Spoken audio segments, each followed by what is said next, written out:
Hello there, I'm TechO from TechO.com, the small business owner's one-stop shop to get valuable and practical business improvement tools.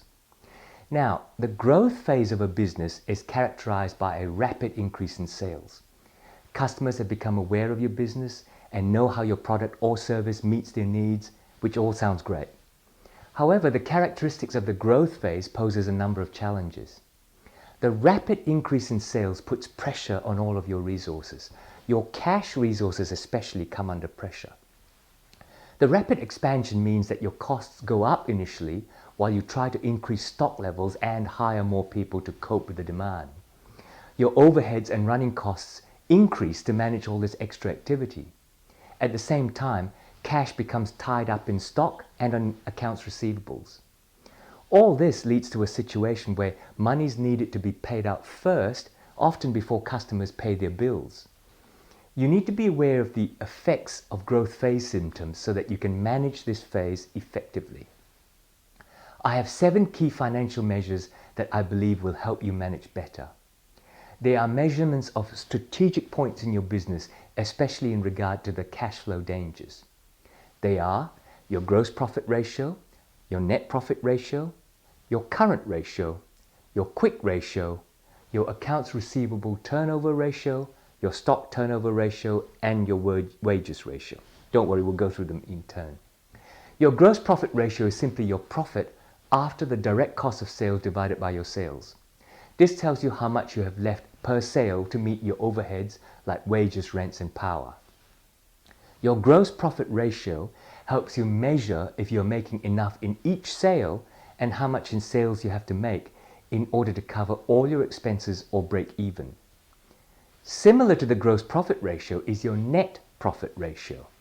Your net profit is just your profit after all costs and expenses have been deducted. This is literally the profit you're left with. It's calculated by dividing your net profit by your sales, and it tells you how much of each dollar sale is left as a profit you can take out. You can measure this against your profit objectives and work out what your minimum sales must be in a month in order to meet your profit objectives.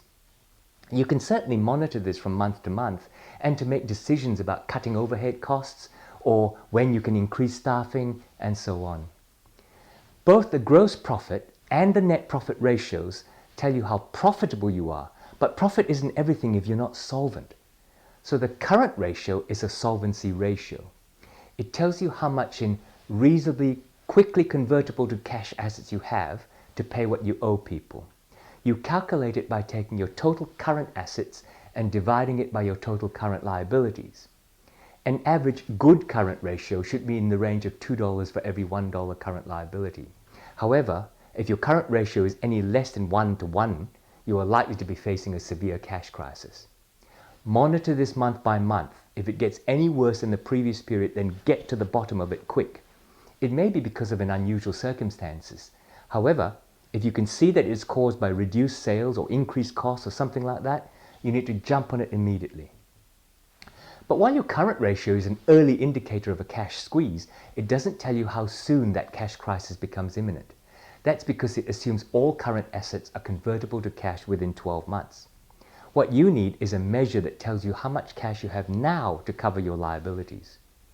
This is called the quick ratio and is calculated by taking only cash balances and dividing by total current liabilities. A safe quick ratio is $1 to $1 so that you know that you have the cash now ready to pay all your current liabilities. Knowing this ratio and its trend in your business keeps an eye on your liquidity.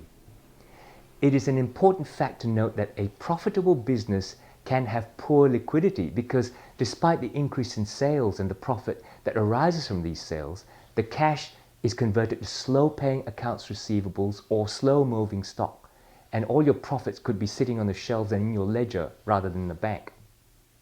So we turn to the accounts receivable turnover ratio to see whether your accounts receivables are collected in good time. The accounts receivables turnover ratio tells you how many times your accounts receivables is converted into cash in a given period. The accounts receivables turnover is calculated by taking total credit sales in a period and dividing it by the average balance of accounts receivable in that period. Only credit sales are taken into account because cash sales are converted to cash immediately. Since this financial measure measures the efficiency of your accounts receivable, then the higher the ratio, the better. If you find that your accounts receivable ratio is trending down, try to identify why this is happening. Is it because there are specific customers who are late in paying you? You may need to tighten up on your credit control. A non-paying customer is not worth the sale because a sale is only good if you convert it to cash. Accounts receivable, though, is only one asset that may be tying up your cash. The other culprit is stock or your inventory. Stock ends up on your shelf after you've paid for it. So if stock is left on the shelf for too long, that's as good as tying up your cash, leaving it in bundles unused on the shelf. The calculation of stock turnover ratio is the sales in a given period divided by the average stock value during that period. In all but the cash retail industries, you need to measure both the accounts receivable turnover ratio and the stock turnover ratio to find out the whole truth of the speed of your cash flow. Your wages ratio is another efficiency ratio and measures how efficient your staff or your systems operated by your staff are. It's calculated by dividing sales in a given period by the wages expenses of that period. The higher ratio, the higher the efficiency. The wages ratio doesn't necessarily only show the efficiency of your staff, but it also shows you the efficiency of all the processes operated by your staff. If your processes are inefficient, your staff slows down. If you find the wages ratio deteriorating, it may be because your staff are losing time on non-work activities, too much in the coffee machine, but it could also mean that the processes they use in their work activities are slowing them down and you need to improve them. The growth phase in any business is cause for celebration, but you do need to be aware of the potential risks if you're not managing that growth properly. You can only manage the risks if you are prepared to monitor financial measurements of your business. If you're not trained in the numbers, you can find out more. Go and ask your accountant, read about how to understand them in my blog posts.